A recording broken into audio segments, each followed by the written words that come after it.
What's up guys, I'm Sarah Caney. Thank you so much for coming back for another awesome video. Before we get started, be sure to subscribe and be a part of our socially awkward family and follow me on Instagram, links are down below. And comment below your favorite candy. Mine is Snickers. But anyways, today we are reacting to some of the creepiest babysitter stories I've ever read. These are babysitters just sharing some stories of some really creepy kids that they have watched. And yeah, that's pretty much it, so let's do this. A few years ago, I was putting my friend's daughter to bed for the night. She was about 3 at the time, and she was fighting going to sleep. She asked me why she had to go to bed, and I said because it's late and it's time for little girls to get a good night's rest.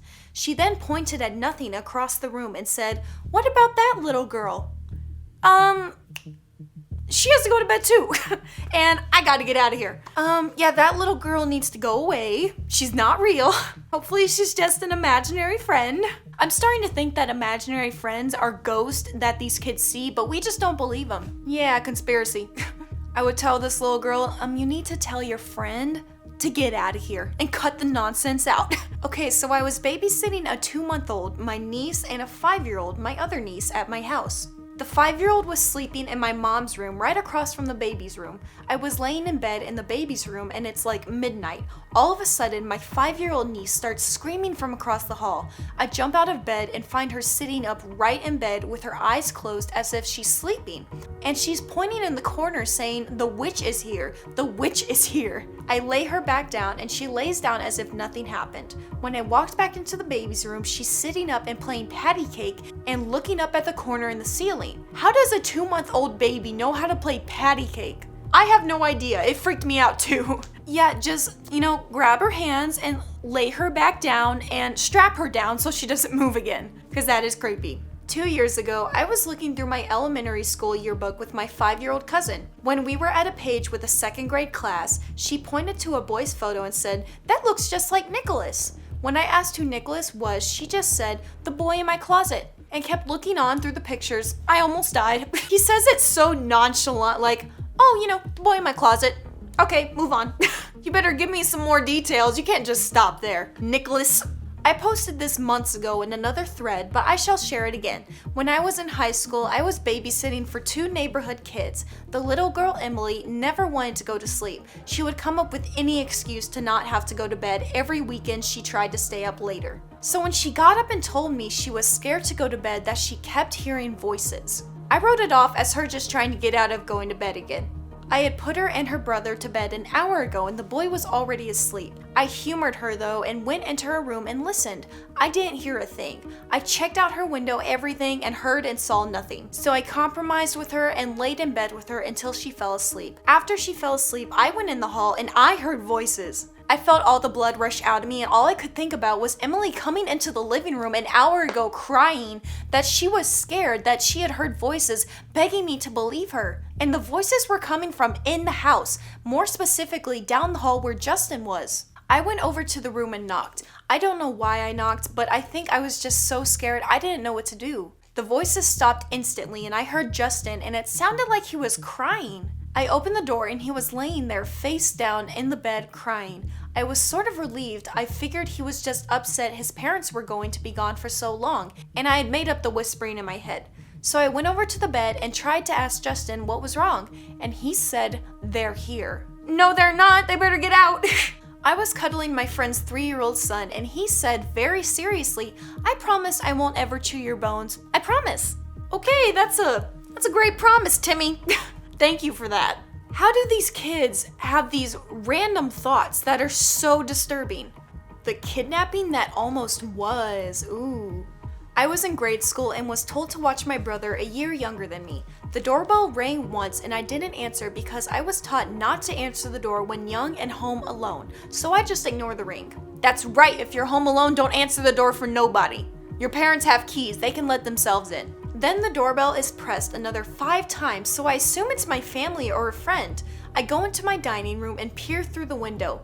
A man in a trench coat and a hat is walking away from my home and starts pacing in my driveway.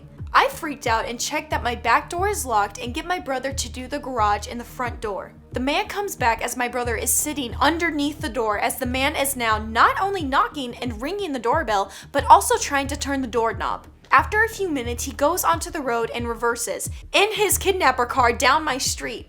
Still wondering what would have happened if he turned the knob his first visit to my door. Dude, you were almost kidnapped. That's why you always lock your doors, okay? Double check, triple check.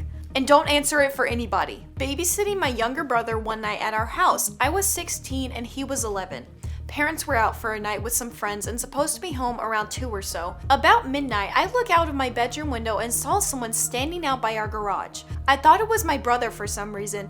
Went to go down the stairs to go outside. Brother came out of his room when he heard me walking down the stairs. Needless to say, I was very freaked out. I called my parents and they came home, found nobody. Yeah, don't investigate. They didn't even come to your door, okay? Don't go outside. I was heading to the bathroom on the second floor of my aunt's house when I saw my cousin April on the stairs.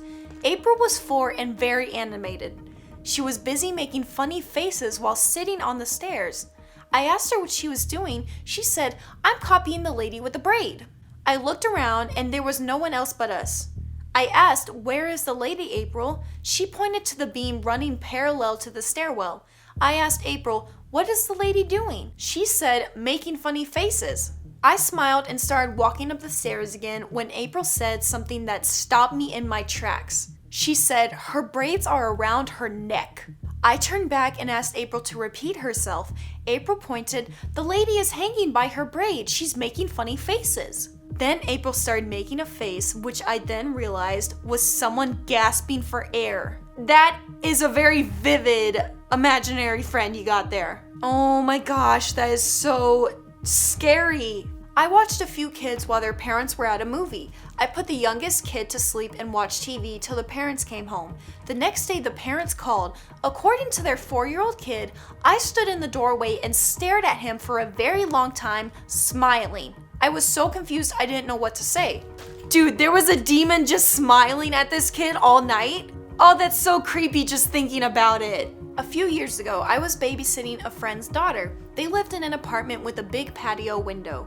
She walked up to the glass door leading out to the patio and stared motionless into the night for several minutes. Shortly after, she runs into my arms saying, "Scary, too scary." She wouldn't let me put her down and demanded that I hold her and rock her for the next half hour. Eventually, she started repeating over and over, "The dark is coming inside now. The dark is coming inside now." Oh my gosh, that dark better get out of this house. Is it paying bills? No, I don't think so. That is so weird. Why are kids more like, prone? Yeah, why are kids more prone to seeing like ghosts? That is so weird. I lost my boyfriend to a stray bullet a few months back, and when I went to visit his little cousin a few days after it happened, he came up to me while I was crying. He asked me why I was crying, and so I told him that I missed my boyfriend. He gets this confused look on his face and then said, "Why? He's sitting on the front porch." Is he? What if the girlfriend actually murdered him and then she's like, he better not be there. I know I finished that job. I once babysat a girl named Sarah who used to love when I babysat. I know this because her mom used to tell me how she always requested me over the others. But Sarah took it a step further one evening and said, "When you die, I want to put you in a glass jar so I can keep you and see you forever." Yeah, that's not okay. I'd rather be buried where you can't stalk me. Trust me, if you do that, I will haunt you. These kids are crazy. One night I was babysitting my friend's children. The youngest, about 5 years old, drew a picture of a woman hanging from the ceiling, looked up at me and said, "She told me to draw this. She's coming for you. Hide." No, that is not okay. I would quit that job right there. That's too much for me. Well, you tell that woman I'm coming for her too. And that is it for reacting to some really creepy babysitter stories. I actually used to be a babysitter, but I don't anymore, and I am never going to ever again. I don't care if the Pope asked me, it's not happening. But I hope you enjoyed the video and it was just creepy enough to where you loved it. Again, be sure to subscribe, hit the notification bell, and follow me on Instagram. Links are down below. And that is it, so I will see you beautiful people next time.